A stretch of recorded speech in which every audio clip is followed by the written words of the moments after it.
Subsidies اور مراعات دی جا رہی ہیں پاکستان کی اشرافیہ کو، جس میں پاکستان کے سرمایہ دار طبقہ، کارپوریٹ سیکٹر، مل مالکان اور جو ہے فیکٹری مالکان، اور یہ بڑے بڑے اور بینکنگ سیکٹر کے جو بڑے بڑے نام ہیں،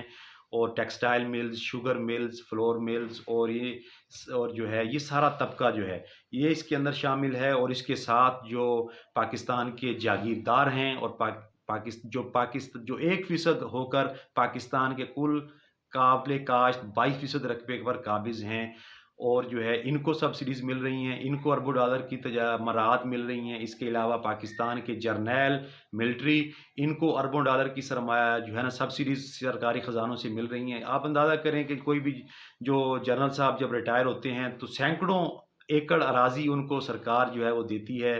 ان کو پلاٹس دیے جاتے ہیں بڑے شہروں میں، لاہور، اسلام آباد میں، اور اس کے علاوہ ان کو تاحیات جو مراعات ملتی ہیں ان کا کوئی شمار نہیں ہے۔ اس کے علاوہ پاکستان کی جو تمام، تو پاکستان میں اس کے علاوہ جو ہے جو تاجر طبقہ ہے، اور اب یہ سوال یہ ہے کہ کوئی بھی پارٹی حکومت میں آتی ہے تو بینیفیشری یہی طبقہ رہتا ہے، چہرے کوئی بھی آ جائیں، لیکن جو پاکستان کے نظام سے فائدہ اٹھانے والے یہی لوگ ہیں۔ تو جب تک یہ نظام نہیں بدلا جائے گا، اس نظام کو بدلنے کے لیے کوئی لائحہ عمل نہیں دیا جائے گا، پاکستان کی عوام خوشحالی کا منہ نہیں دیکھ سکتے، پاکستان کی معیشت مستحکم نہیں ہو سکتی، کیونکہ سارے کا سارا نظام اس اشرافیہ کے ہاتھوں یرغمال ہے۔ اور جب تک یہ نظام نہیں تبدیل ہوگا، میرے آپ کی پاکستان کے غریب عوام جو ہے اسی طرح ان کی قسمت نہیں بدلے گی، اور وہ آٹے لینے کے لیے لائنوں میں لگ کر اپنی جانیں دیتے رہیں گے۔ تو یہ ابھی ایک جماعت کی طرف سے منشور آیا ہے، دوسری جماعتوں کی طرف سے بھی منشور ابھی آنے ہیں، لیکن جب تک عام آدمی، عام پاکستانی آواز نہیں اٹھائے گا، آپ آواز نہیں اٹھائیں گے اس نظام کو بدلنے کے لیے، یہ جماعتیں کبھی بھی اس نظام کے خلاف جو ہے نا وہ نہیں بات کریں گی اور اس کے خلاف منشور نہیں دیں گی، کیونکہ یہ جماعتیں اس کے بینیفیشری ہیں، ان سے فائدہ اٹھا رہے ہیں، اس نظام کے فائدہ اٹھانے والے ہیں۔ تو جو ہے یہ چھوٹی جماعتوں کو بات کرنی پڑے گی، چھوٹی سیاسی جماعتیں جو ہیں ان کو اس کی بات کرنی پڑے گی۔ اب یہ دیکھیں کہ جب سابق وزیر اعظم عمران خان اپریل 2021 کے اندر ان کی حکومت کو وہ ختم ہوئی، تو اس کے بعد جو ہے جو پہلی دفعہ وہ مزار قائد پر کراچی جلسہ کرنے گئے، تو ان کو جو ہیلی کاپٹر بھیجا گیا وہ اینگرو کمپنی نے، جو بہت بڑی فرٹیلائزر کمپنی ہے، کھاد بنانے والے کارخانے ہیں جن کے، اور جن کو اینگرو فوڈز کے جو آئٹمز بناتی ہیں، اب اس کمپنی نے اپنا ہیلی کاپٹر ہوائی جہاز جو ہے وہ خان صاحب کے لیے بنی گالہ بھیجا، اور وہ اس کے ذریعے وہ کراچی گئے اور پھر کراچی سے واپس آئے۔ تو عمران خان صاحب ان کمپنیز اور ان ملز، ان کے خلاف اور ان کے سرمایہ دار مالکان کے خلاف کیوں بات کریں گے، اور جرنیلوں کے خلاف کیوں بات کریں گے، اور جو سرکاری مشینری چلانے والے بیوروکریٹس ہیں ان کے خلاف کیوں بات کریں گے؟ کیونکہ وہ خود اس کے بینیفیشری ہیں، ان کو پتہ ہے کہ ان کی الیکشن کیمپینز، ان کے جلسے، یہی لوگ، یہی سرمایہ دار فائنانس کرتے ہیں، یہی جاگیردار فائنانس کریں گے۔ تو یہ بینیفیشریز ہیں بدقسمتی سے ہماری یہ تمام بڑی جماعتیں اس نظام کی، اس اشرافیہ نواز نظام کی، جو غریب عوام کا خون چوس رہا ہے جونکوں کی طرح، اس کے بینیفیشری ہیں، وہ کبھی اس کی ریفارمز کرنے کی بات نہیں کریں گے۔ پاکستان کے اندر 1% جاگیردار 22% رقبے پر قابض ہیں، اور 75% پاکستانی جو ہے وہ ایک مرلہ زمین کے بھی مالک نہیں ہیں۔ تو اس ملک میں جو لینڈ ریفارمز کی، زرعی اصلاحات کی ضرورت ہے، لینڈ ریفارم، زمینی اصلاحات کی، وہ یہ کبھی بھی یہ جماعتیں نہیں کریں گی، کیونکہ ان جماعتوں کے اندر جاگیرداروں کا ہولڈ ہے، اور وہ ان جماعتوں کے ذریعے سے اور ان جاگیرداروں کے ذریعے سے اسمبلیوں کے اندر اپنی پرسنٹیج پوری کرتے ہیں اور اقتدار میں آتے ہیں۔ تو لہٰذا یہ آپ خوش فہمی میں نہ رہیں کہ اگر یہ عمران خان صاحب آ جائیں گے تو وہ اس نظام، تو وہ پاکستان کے اندر جو ہے نا وہ